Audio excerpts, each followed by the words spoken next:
Hello ladies and gentlemen, welcome to a new night point of view review. In front of us is the new Citroen C5 AirCross facelift with the new dark blue metallic color. This is the top spec Shine pack. As the top trim, there's also Shine and Feel. The entry model starts around 30,000 euros for the base petrol. You can also get a diesel, and this is the plug-in hybrid. Top spec around 50,000 euros. This one comes almost to 55,000 euros with a few options. If you unlock the car, you can see the bright LED lights. Stop, daytime running lights turn into turn signals. We also have warm fog lights, and they are cornering fog lights. What we have inside is the 1.6 pure tech with 180 horsepower and additional electric motor of 80 kilowatts. This is 228 horsepower system. We are sitting on 19-inch alloys, standard i18, and in the base model you would get 17. In 17, I'm not sure if there's actually alloys or like steel wheels with hubcaps. Now come to the back. Our car locked itself if I don't get inside of it. If I unlock it again, you can see LED lights. These are like new design, and they are like piano. That's what Citroen says. Keyboards, like 2 levels, front and rear. So not a lot of change in this car. You can use the key to open up. Just hold the cargo button. Cargo space in the plug-in hybrid is a little bit less. It's 460 liters or 600 when you knock down the seats. You can press the little button there to close, or you can hold the remote. Now let's jump inside and start driving. So also we have the bottle lights on the side mirrors.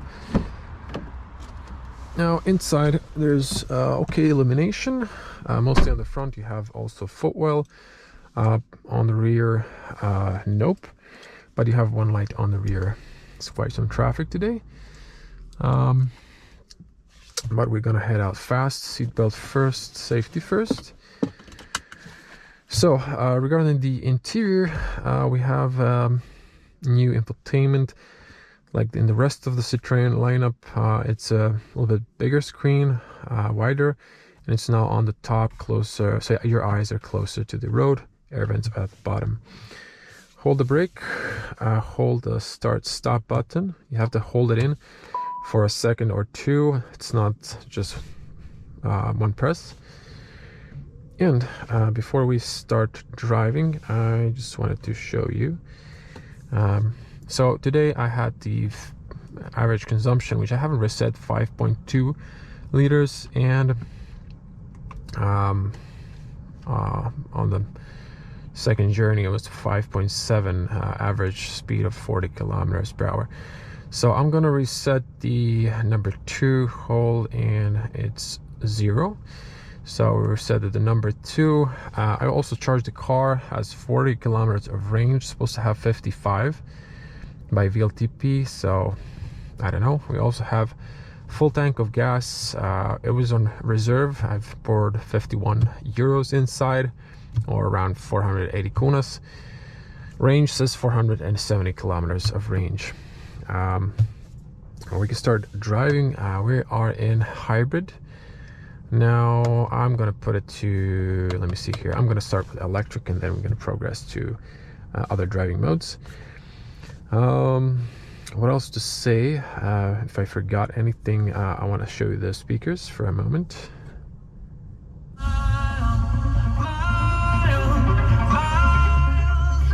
So I can play for too long not to get a copyright strike, but just a little bit more. Okay, so the sound, these are basic speakers. It's pretty okay, but I've seen better. Okay, let's head on. And we're gonna do the rest on the way. Now for our regular audience, they know the route I'm gonna take, but we should cover city driving, highway driving, and get outside the city so you can see the performance of the new LED headlights. headlights. Well, they're not really new. I think the pre-facelift had also LED lights, so really, in reality, it's a small change. There are just different design. Citroen wanted to do something different, so you know, it's nice. Now, I don't know if you can hear, there's like a rattle sound, and there is some stuff in the cargo, so just, I'm not sure if you're gonna pick it up on the GoPro or not, but just so you know that there is some stuff in the back. For the most part, when I was driving on a cobblestone today, in my day point of view driving, for the most part there are no rattle sounds, but there is something on the back, like a charger or something, I forgot, it's making a little bit of noise. Now, driving electric, I love it. I drive a Tesla for over a year now, and just my driving habits have changed, but still I just drive a lot of cars, a lot of plug-in hybrid cars. So I've mentioned this in most of my videos, so I'm just gonna try being brief. Plug-in hybrid cars do not make sense if you don't have a garage or a place where you can charge them daily or overnight, ideally, on the cheaper tariffs. But because if you don't have a full battery, and there's an option to burn fuel or use the petrol engine to charge the battery, in that case you're spending more fuel, and then it's kind of defeating the purpose of half electric car. So if you're looking into a plug-in hybrid, have in mind that you need to have a charging option. Either it's work or home or on a close public place, you should have that.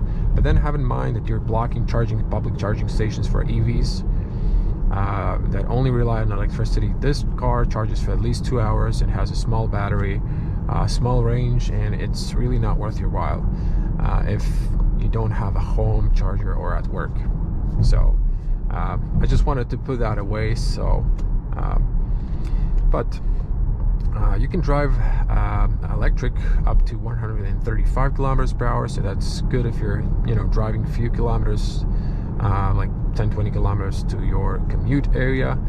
It's good, you can drive it fully electric. Now when this is blue, the speed, then we're driving electric. When it's white, it's petrol, so you know. Now over here we can change the views. I'm just gonna swipe through those quite fast. Navigation, there we go. We can have it on the main screen or at the digital cockpit. You can have it, this is the personal one. You can change here what you want to see in the main infotainment. I've showed that in my full review, so there's a full review of the car, also point of view outside, just covering all the details. If you want to see that and you stumble upon this video, subscribe to the channel, go check it out after you watch this video. And you have here minimal gauge, and you have classical dials, if we can call this classical. The new C4 had something similar, but this is wider. This is a bigger digital cockpit, and this is what's new compared to the pre-facelift. And over here we can see the driving mode. I like this one, but you can see the lane assist and so on. Now you can see full, actually it's not full, not accelerating full speed yet. We'll do that as well. Now you can press here B for recuperation, and that's the best way to drive this car, to be honest, because you can drive almost one pedal. That's a good recuperation. So the car deaccelerates when you let go of the accelerator. So I'm gonna punch it here now. Okay, so you saw, well, I didn't want to speed up this fast. That was quite fast. I was expecting the car to stay in electric mode since I was in electric, but I was surprised it turned on the petrol. Am I in electric? I was in electric, so that makes no sense. Since in electric it should not switch to the petrol engine, which it did. You can hear the petrol. Now, 8-speed automatic, I don't know, it feels jerky. To be honest, the speeds are not smooth, just jumps. And another thing I personally dislike, if you don't have the recuperation on, the car has very sensitive brakes, but it's also jumpy. Like if you start slowing down, the whole car leans forward. It's surprisingly not leaning as much in the corners, in the bends, but it is leaning forward. Let me see here. If I turn on the recuperation off, and then I want to press the brake gently. Okay, but if I harsher, and the whole car nose like dives down, which is something I dislike. So I'm gonna keep the recuperation on. With that, it doesn't act like that. You can charge your smartphone. There's like a green symbol there. Little battery. I think it's a fast charger. Now, I do have a cable in here for the Apple CarPlay, but I don't feel like turning it on. I showed it in my review that I mentioned. So you still have the AC, so the screen is not using the whole retail. The Apple CarPlay in my case is not using the whole retail of the space. You have this AC boundaries that you can turn off, and it kind of sucks. Let me just show you here. There's an option to turn off the screen. This is more like, not even for cleaning, because if you touch it once with a cleaning cloth, it turns on. So this is like, if you want to have this minimal, then you can, have the screen off. If you think this is enough data, if it's distracting, or if it's like, I don't know, too bright for your kids on the back, that's an option. Okay, let's talk a little bit about the interior. I love it. It's spacious, it's comfortable. These are the extra comfy seats. They have like 15 millimeters extra cushion or foam, and the seats are nice and wide as well, quite comfortable. This infotainment isn't that bad, but there's a new generation that this car didn't get, unfortunately. So yeah, but it is improved a bit. Screen resolution is good, but maybe the graphics are actually good, but like the backing camera, which I haven't showed, the backing camera resolution is poor, but it serves the purpose. I'm gonna show you that in garage. Now we're back in electric, which is really kind of odd. I don't understand why I turned the petrol on, because that was not supposed to happen. Now you can see it corrected me in the lane. Now when you have the cruise control on, then it keeps you in the lane. This way is just going to bounce you in the middle, but when you turn on the cruise, it just keeps you in the middle. It just doesn't bounce you like a ping pong. It just keeps you in the middle, which is really nice. And then if you by accident go to the side, it's going to just pull you back in the middle. I like the physical buttons at the bottom, but then on the top, I think they could have used also physical buttons. They're touch. These are on the reach of the hand. The volume is a bit further away, but in general, it's quite okay. Now, if you're on a stoplight, you have to hold the brake, or you need to turn on the electronic parking brake. Then you can lift your foot off. Once you press the accelerator, it will disengage. So there's no auto hold, so every time you have to press the parking brake. I'm not sure why Citroen, Peugeot, Opel, the whole PSA group haven't put auto hold, but it is what it is. Now, overview of the car is quite good. You are tall, the rear window is a bit narrow, so you can see further away behind you, but it's still okay. You have a backing camera, and steering, it's quite light. You can change any settings, and I didn't feel like it changes a lot when you change driving modes. Now I'll switch to hybrid somehow. Okay, I'm gonna switch it to sport on the highway, so we're gonna punch it. In Croatia we can drive 150, although if you're you know, a tourist, I would advise you to keep it to 140. You're in a safe zone there. You can drive a little bit faster, but we do have tolerance, but it's written in the law of the speed monitoring. Up to 100 kilometers per hour there's a 10 kilometer tolerance, and then above 100 kilometers there's a 10%. There are some additional 10% radar not being 100% correct, but today GPS cars are super correct for the most part. Okay, flooring it. It's pulling nicely. Wow, even going uphill. 130, 140, and 150. Driving 150. A lot of wind noise, and we're gonna drop it to 130. So 130, 120. I'm gonna decrease it to 100 just so you can hear the wind noise.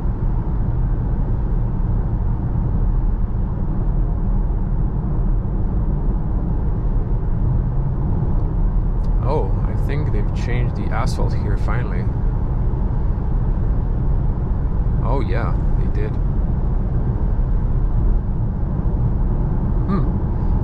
This used to be a tricky area. There was like a smooth part. No, maybe I'm mistaken. No, they didn't. Or they did parts of it. Yeah, we're sitting on e-Primacy Michelin tires. They're quite good. Low rolling resistance. I think they have inside foamings for less noise, but you can still hear tires. Now there's a little switch to turn on the cruise control.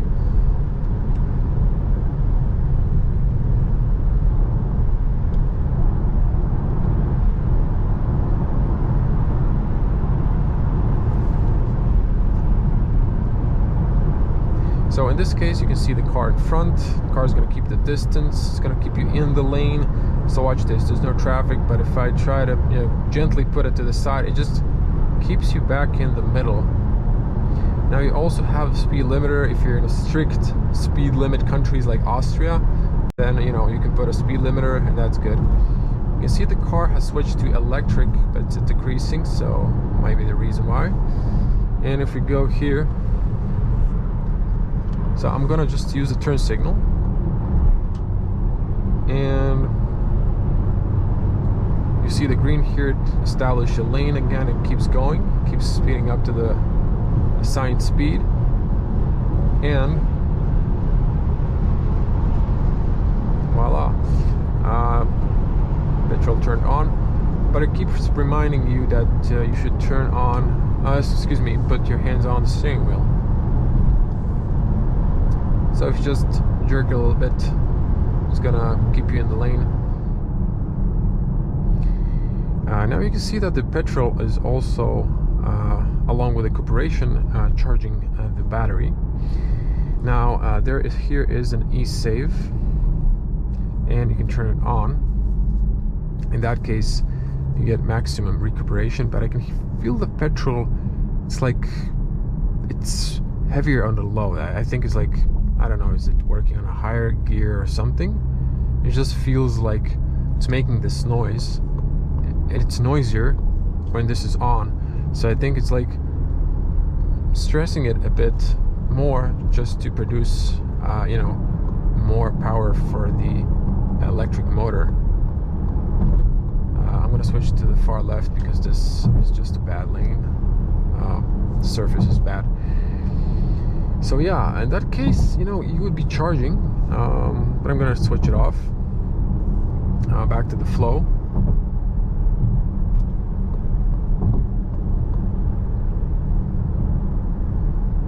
I'm gonna keep it in the middle. Let's use that speed limiter, 80, so I can drive 90. Yeah, but now with the speed limiter, I just hold the accelerator. It just stops me at marked speed. The car is just, in general, nicely cruising.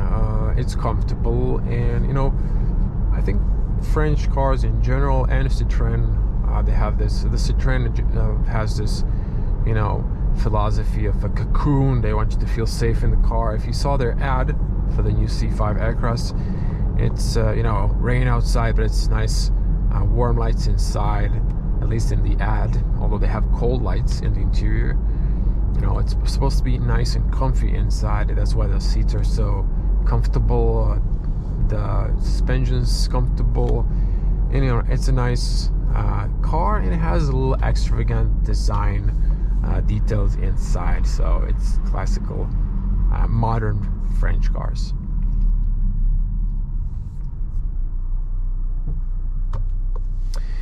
Now I'm just thinking if I have missed anything that I wanted to share.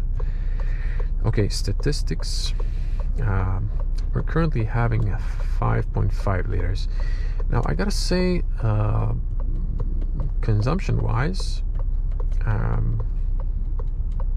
this is good. Now I had 5.2 when I pick up the car. That I didn't reset. One that I did reset is 5.5, so that's quite good. Now this car's top speed is limited to 225 horsepower if I'm not mistaken, which is not legal in Croatia, so we're not going to test that. If we were on Autobahn, that would be a different case.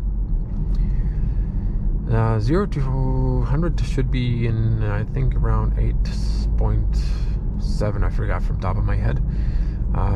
It's late, there's no traffic, so we'll see if we could do a little launch, although yeah, I'm just gonna do it in sport, and then it won't be combining the electric. Maybe I will see. For SUV, you know, 8.5 seconds isn't that bad, but it isn't all that exciting as well. But for those of you who want to see that, I'm gonna just do it if there's no one, and it appears that there isn't anyone. So we're gonna do a full stop. I'm gonna put it into the sport mode. So I hope there's no start stop off, because I don't have a start stop off button. Okay, punching it.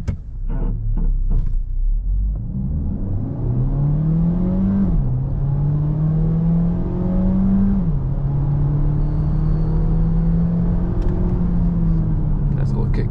Let's see, no emergency lights. Oh, okay, the brakes are good. So this is only for test. Of course, have in mind, you know, of people. Usually I did this when it's safe. So for all of you young generations, you know, don't get encouraged.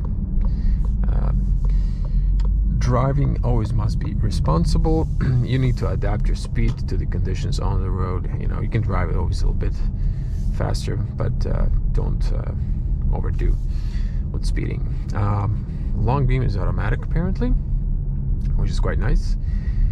And in person, it looks good. I'm gonna take my iPhone camera and just show you in person how it looks, because it has a bigger sensor. When you slow down, it turns it off. So this is the iPhone camera, bigger sensor, more light comes in. This is how it looks in person. Although the lights are a little bit cooler, they're gonna look warm on the iPhone camera. This is the long beam, so it's quite nice. Let me just speed up. I think it's a bit different when you actually speed up. Yeah, this is like brighter. You can see that, and then when you slow down, it's just gonna shrink or turn off. Yeah, and you do have cornering fog lights. You can see that if you move the steering wheel.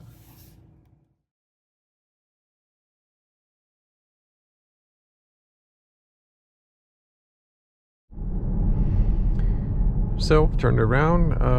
Just to note, I did try to launch it from the electric, but it I don't know, somehow it registers if you like push the accelerator all the way, just fires up the petrol engine, and it doesn't allow you to speed up with only electric. But if you're moderate in speeding up, then it does drive electric, so just so you know.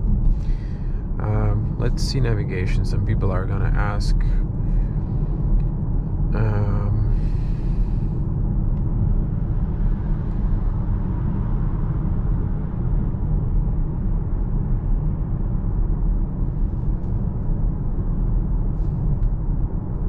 Oops.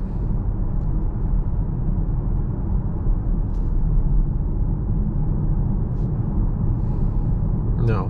Yes, he's offering like completely wrong. Let me see here.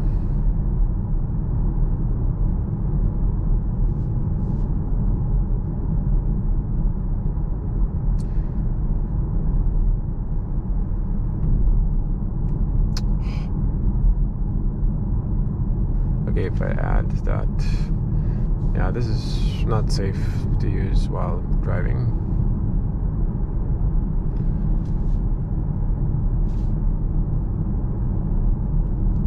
It's not found. Oh my god, it's ridiculous.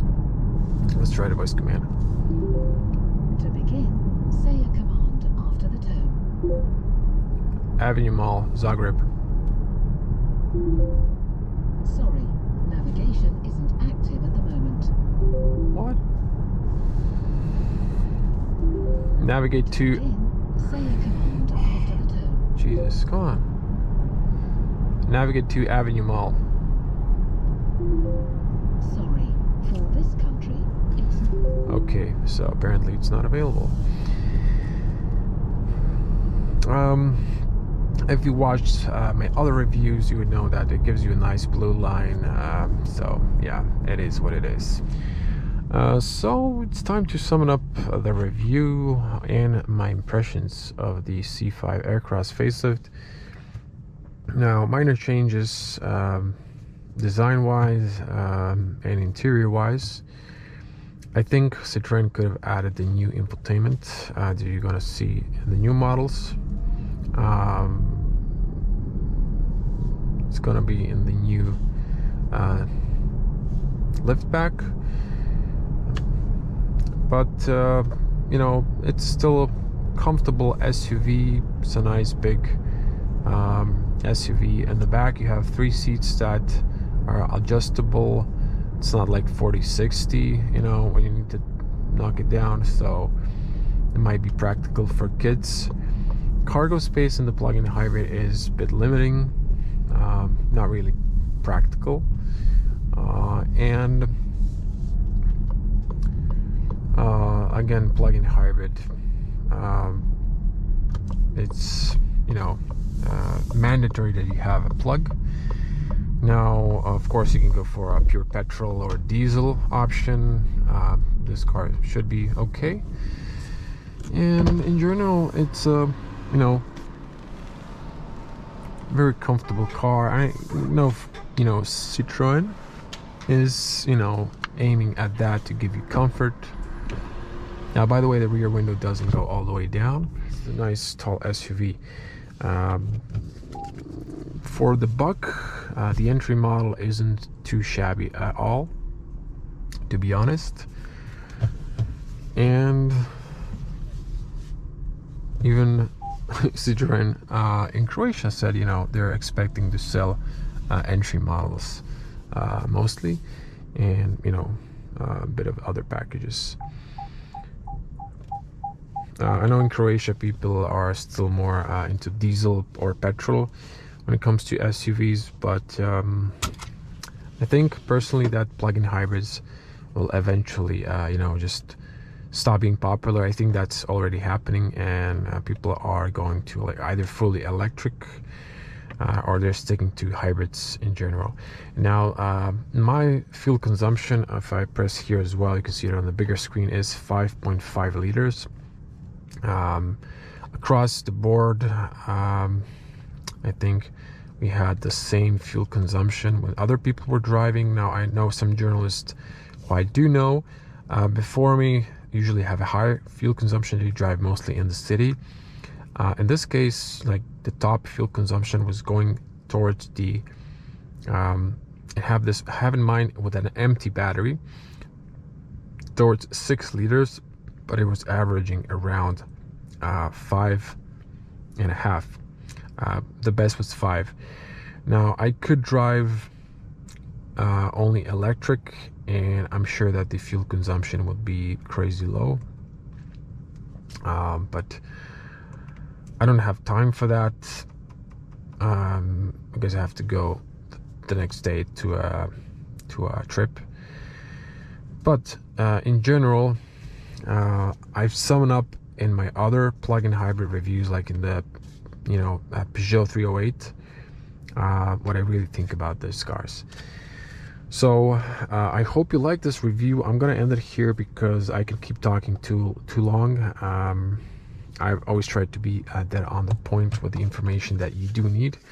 I hope I haven't skipped anything. Okay, I know some of you are gonna kill me if I don't show the plug-in. If I don't plug the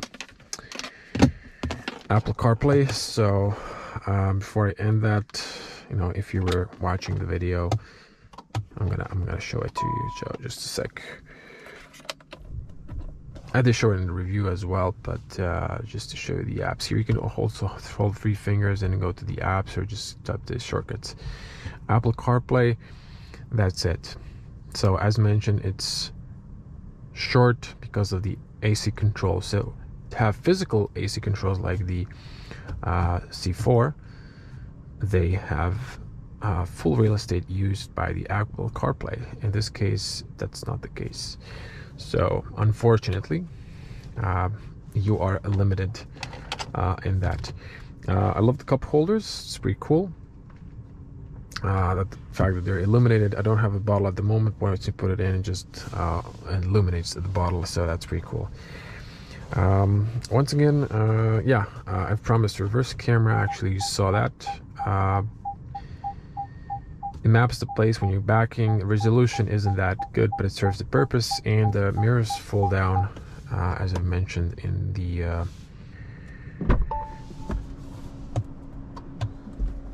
in my review. Okay, don't leave your valuables in the car. Don't forget your keyless fobs, keyless entry fobs, and so on. And I've parked close to the wall. I wanted to show you the lights. Just turned off really fast. So once again, you can see the signature. I love the new signature on the rear more, but to be honest, on the front, I like the pre-facelift a little bit more. That's it. Thank you for watching. If you want to see more, again, subscribe to the channel and click the little bell to get notified when I upload new videos. Thanks for watching. Stay safe. I'm going to see you in the next one. Bye.